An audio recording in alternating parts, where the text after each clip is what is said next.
First and foremost, giving all honor and praise to the creator of the heavens and the earth. I just want to take a moment to talk about a serious subject matter.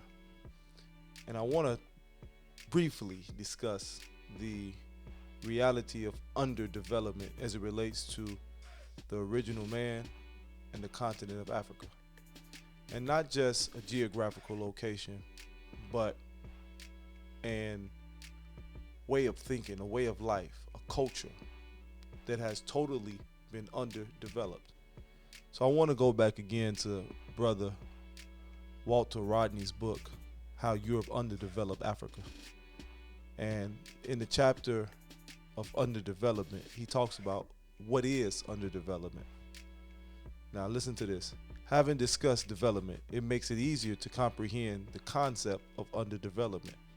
Obviously, underdevelopment is not the absence of development, but because every people have developed in one way or another, and to a greater or lesser extent.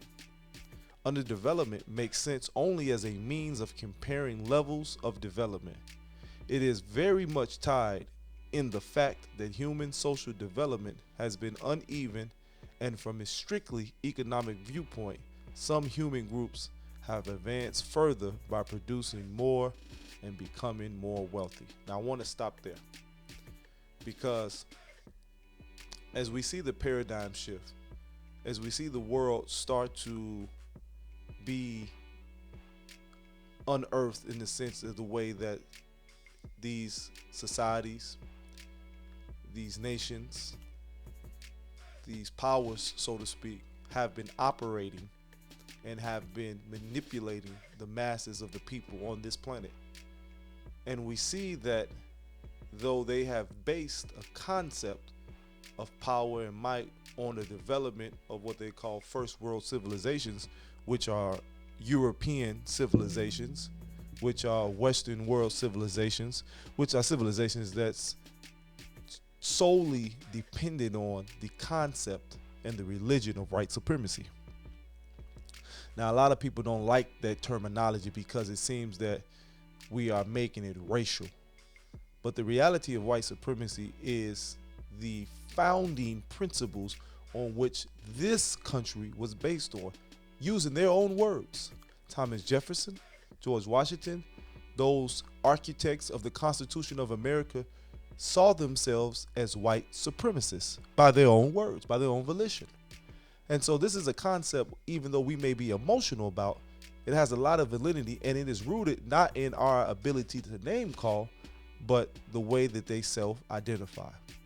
Now, the point of what I'm making is that they were able to convince the masses of black people throughout the planet that they were already in a stage of underdevelopment based solely on the concepts of their ability to define what is development and what is underdevelopment. So you have been coined to think that if you don't live in the Western construct of living, which is based on greed, which is based on conquest, which is based on the consumption of all of the resources of the planet, not just physically, but psychologically and emotionally.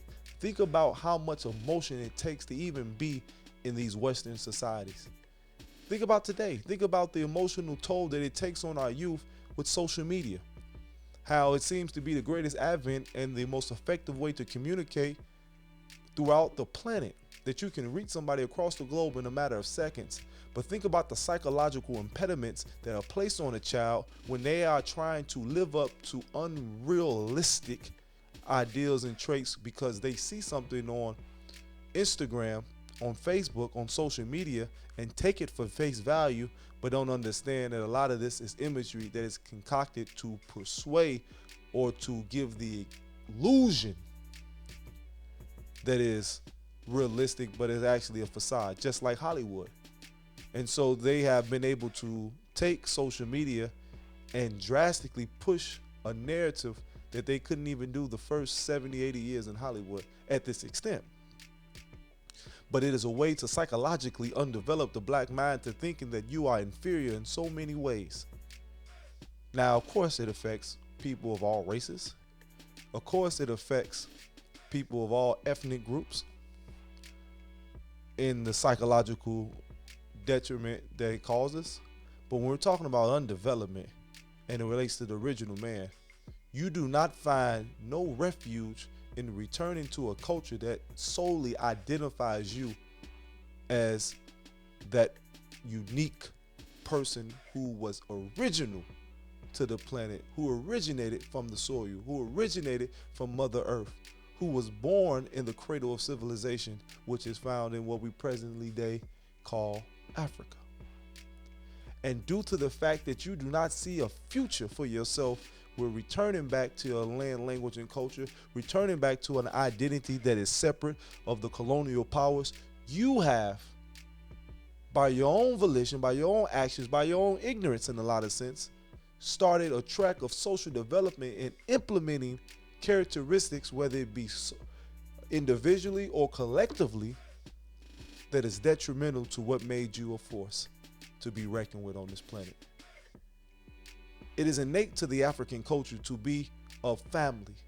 We look at it as tribal, but tribal is just a family cultural environment where everyone is responsible and accountable for one another. That has been decimated from the black consciousness here in America, and I would further to say throughout the planet, but particularly here in America. We're talking about the institution of marriage. We're talking about the relations of man and woman, where it gave a necessary structure and construct on how to develop children in an appropriate manner that you were able to raise them to have a level of sensibility to continue a certain legacy and a certain lineage that's not existent. We are at the point where anybody 35 and under really, and there's certain pockets that don't conform to this ideology, but we're talking about majority don't believe that the family basis is the best way to go, is the best route to take. They don't connect, nor do they believe that the family structure is something they should participate in. They have implemented in their own lives the psychology of individualism, which keeps them from having to be accountable for others. Again, these are social undevelopments that have taken place that play into the psychosis of why we as a people have not been able to go further than what we think we should be. So when we look at underdevelopment as strictly financial, as we look at underdevelopment as strictly from a technological standpoint, we're widely missing the boat.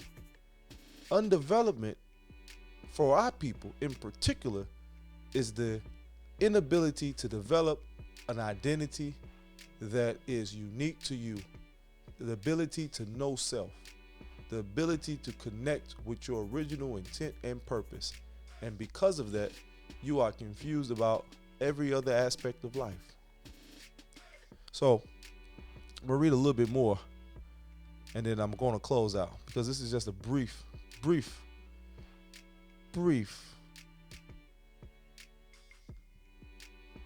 interlude until next week, but I just wanted to touch on a sensitive subject matter. Now I'm gonna go to, matter of fact, let me fast forward, but I want you to understand the severity of what's taking place, because as we see throughout the planet, the dynamic of our people being decimated. We see on the planet our people being subjected to not just European, but Asian, Indian, Hispanic. Everybody feels that they're in a position to determine our reality, as well as subject us to their might, force, their will. Listen to this. Chapter 6. Negative character of social, political, economic consequences. The argument so far has been aimed at showing that the benefits from colonialism were small and they were not gifts from colonialists, but rather fruits of African labor and resources for the most part. Indeed, what was called the development of African and Africans by colonialists was a cynical, short-handed expression of, listen to this now, the infestation of colonial exploitation in Africa to develop capitalist Europe. Now, they were infested Africa under the false pretenses of developing Africa, but the development of Africa was only subsequently developing Europe, and it developed their ideologies and developed their conquest and their ability to conquer the planet and have it under their rule and their domination, creating a hegemony that was totally under the precepts of white supremacy. White supremacy is the physical, spiritual, and aids of the planet.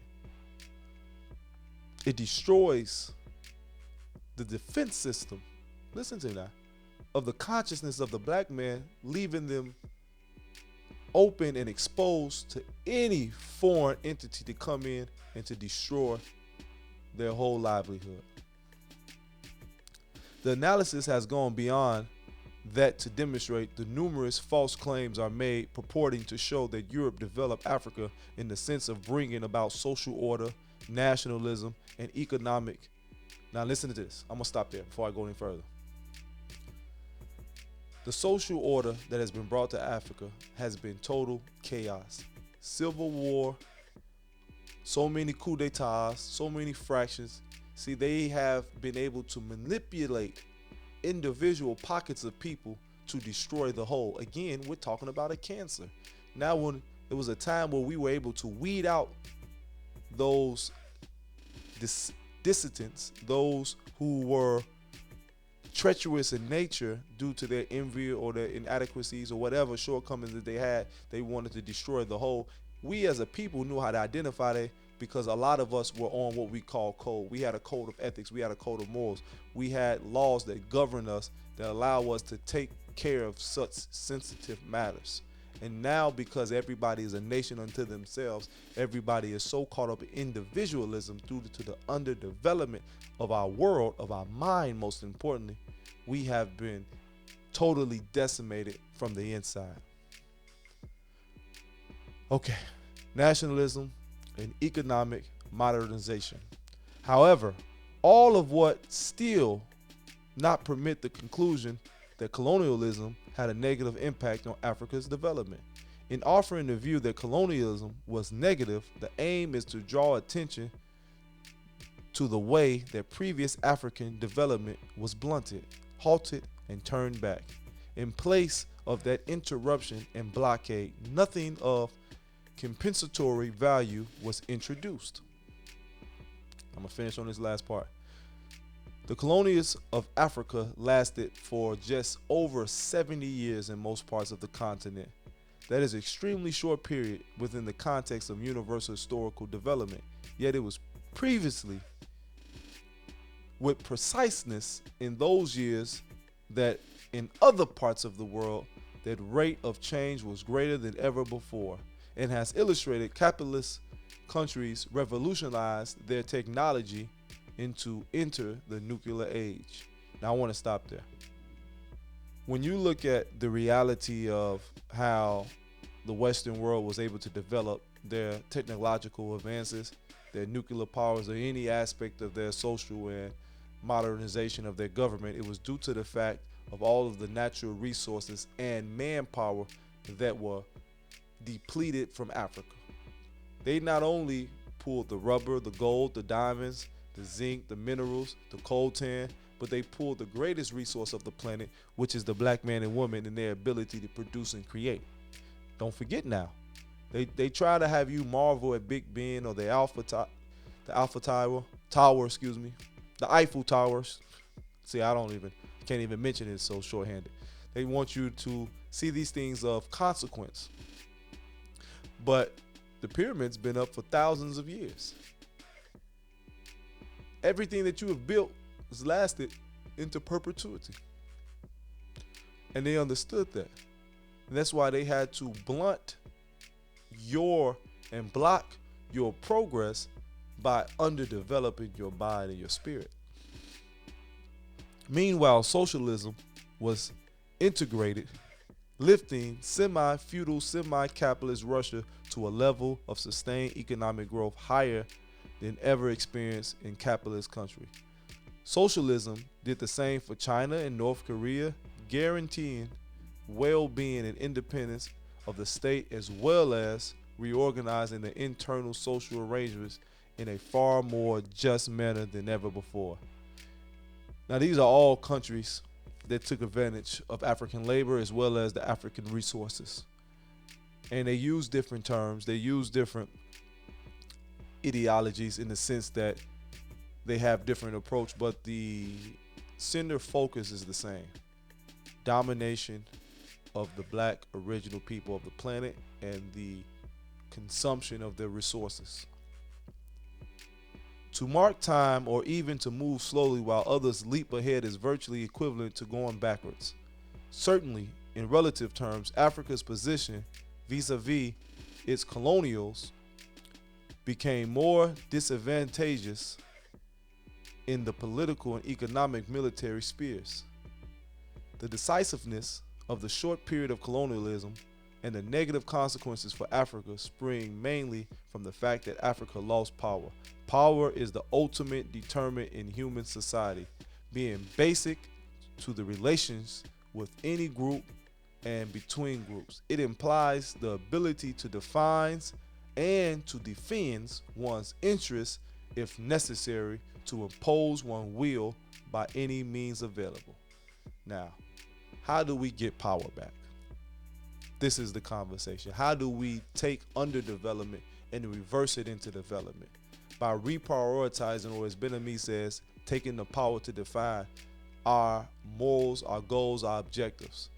By creating a reality where we produce a product that is independent and incapable of being manipulated or altered by open and outright enemies. What is the gift? What is that product? The ability to create prosperous, peaceful communities and villages. We know how to live in peace. We know how to live in prosperity. We know how to live in harmony, not just with each other, but with nature. That's why the planet was able to sustain. If the white man had a history greater than 6,000 years, the planet would not be in existence. Think about of all the damage and deaths and devastation that has been caused in the past 200 years, being expedited in the last 100 years. And at a rate that it won't last if we keep going the way we are in the next 50 years. Think about Israel, how the live sea, we call it a Dead Sea, has almost been totally depleted. Now that water, that area has been pristine for thousands of years. But as soon as Europeans get on that land, everything starts to be destroyed. So that is what we must go back to. We must stop our foolish perceptions of development, which is underdevelopment for us. Maybe development for other people, but it's underdevelopment for us. And get back what is development for us. And that's the ability to control our own reality by reprioritizing what got us to the dance in the first place. And that is creating harmonious environments based on truth. Thank you for listening.